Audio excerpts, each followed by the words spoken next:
भारतीय रेल परिवर्तन के दौर से गुजर रही है और इस दौरान नए नए मुकाम हासिल कर रही है।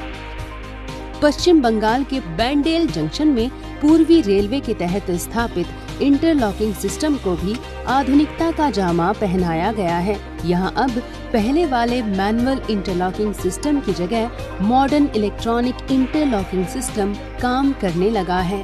इस मॉडर्न इंटरलॉकिंग सिस्टम के तहत स्टेशन के दोनों तरफ 1002 रूट्स उपलब्ध हो गए हैं, जिससे ट्रेनों के आवागमन को सुचारू रूप से नियंत्रित किया जा रहा है। इस आधुनिक इलेक्ट्रॉनिक इंटरलॉकिंग सिस्टम को इस साल 30 मई को देश को समर्पित किया जा चुका है। इंडियन रेलवेज का एक बहुत बड़ा इनिशिएटिव भी है और ईस्टर्न रेलवे जहाँ पर ये हुआ है, इनिशिएटिव एग्जीक्यूट हुआ है, ये एक बहुत कॉम्प्लेक्स हमारे लिए प्रोजेक्ट भी था और चैलेंज भी था। और बैंडेल यार्ड एक हमारा one of the biggest yard है और इसमें 4 डायरेक्शन से लाइन आती हैं।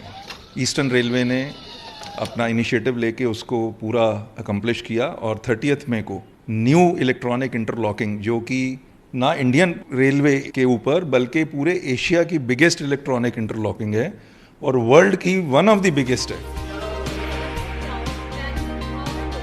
इस प्रोजेक्ट पर काम करने वाले अधिकारियों और कर्मचारियों की माने तो ये काम इतना आसान नहीं था। पूर्वी रेलवे देश के व्यस्ततम रूट्स में से एक है, जहां यात्री गाड़ियों के अलावा खनिज संपदा से लदी माल गाड़ियों यानी गुड्स ट्रेन का लगातार आना जाना लगा रहता है। इस तरह यहाँ रेल परिचालन 24 घंटे 7 दिन होता रहता है। ऐसे में इतने बड़े पैमाने पर पूरे मैनुअल सिस्टम को बदलकर इलेक्ट्रॉनिक करना चुनौतियों से भरा काम था। आज इस आधुनिक प्रणाली के तहत रेलवे के कर्मचारी इस कंट्रोल रूम में बने इस अत्याधुनिक पैनल के जरिए अपने काम को बखूबी अंजाम दे रहे हैं। कौन सी गाड़ी कौन से ट्रैक पर जाएगी, बस इस पैनल कंट्रोल के जरिए नियंत्रित कर लेते हैं। रेल अधिकारियों की माने तो अब उनके पास पहले से ज्यादा विकल्प मौजूद रहते हैं, जबकि पहले बहुत परेशानी होती थी।